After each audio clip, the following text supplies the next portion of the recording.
তাইওয়ানকে শুধু অস্ত্র দিচ্ছে না যুক্তরাষ্ট্র, বরং পুরো যুদ্ধের ধরন বদলে দেওয়ার মতো সামরিক সক্ষমতা তৈরি করে দিচ্ছে। $11.1 বিলিয়ন এই বিশাল প্যাকেজকে বিশ্লেষকরা বলছেন ডিটারেন্স প্যাকেজ, অর্থাৎ এমন এক অস্ত্র ভাণ্ডার যা চীনের সম্ভাব্য হামলাকে অত্যন্ত ব্যয়বহুল ও ঝুঁকিপূর্ণ করে তুলবে।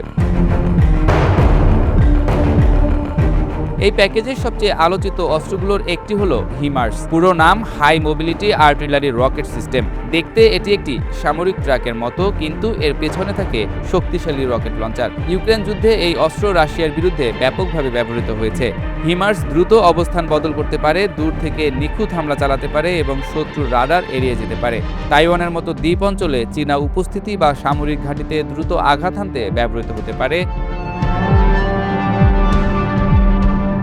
হিমার্সের সঙ্গে দেয়া হচ্ছে ATACMS মিসাইল। এগুলো শত শত কিলোমিটার দূরের লক্ষ্যবস্তুতে অত্যন্ত নির্ভুলভাবে আঘাত করতে পারে। যদি চীন তাইওয়ানের দিকে সেনা বা যুদ্ধজাহাজ পাঠায়, তাহলে এই মিসাইলগুলো সমুদ্রের মাঝেই সেই বাহিনীকে লক্ষ্য করতে পারবে। সামরিক বিশ্লেষকদের মতে ATACMS দ্রুত গোলাবর্ষণ করতে পারে এবং সঙ্গে সঙ্গে অবস্থান পরিবর্তন করতে পারে।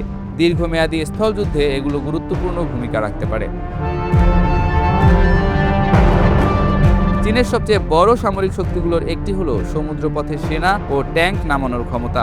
সেই কারণেই যুক্তরাষ্ট্র তাইওয়ানকে দিচ্ছে জ্যাভেলিন ও 2NT ট্যাঙ্ক মিসাইল। জ্যাভেলিন এমন একটি মিসাইল যা ট্যাঙ্কের সবচেয়ে দুর্বল অংশ অর্থাৎ উপরের দিক থেকে আঘাত করে। ইউক্রেন যুদ্ধে এই অস্ত্র রুশ ট্যাঙ্কের বিরুদ্ধে ব্যাপকভাবে কার্যকর প্রমাণিত হয়েছিল।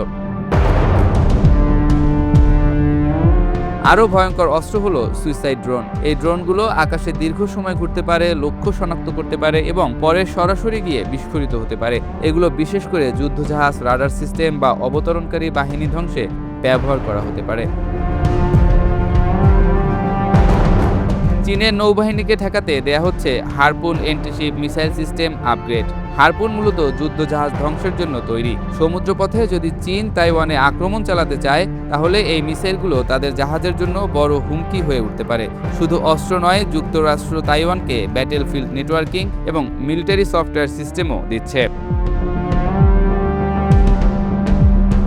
কিছু রিপোর্টে প্যাট্রিয়ট PAC-3 এবং NASAMS এর মতো এয়ার ডিফেন্স সিস্টেম নিয়েও আলোচনা রয়েছে। এই সিস্টেমগুলো আকাশে আসা মিসাইল বা যুদ্ধবিমান ধ্বংস করতে ব্যবহৃত হয়। বিশেষ করে চীনের ব্যালিস্টিক মিসাইল হামলা ঠেকাতে এগুলো গুরুত্বপূর্ণ ভূমিকা রাখতে পারে।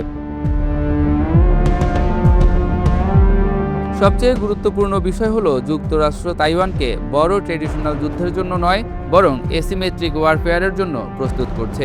ইউক্রেন যুদ্ধের অভিজ্ঞতা থেকে ওয়াশিংটন বুঝেছে প্রযুক্তি নির্ভর প্রতিরোধ একটি বড় সামরিক শক্তিকেও দীর্ঘ ও ব্যয়বহুল যুদ্ধে ফেলে দিতে পারে।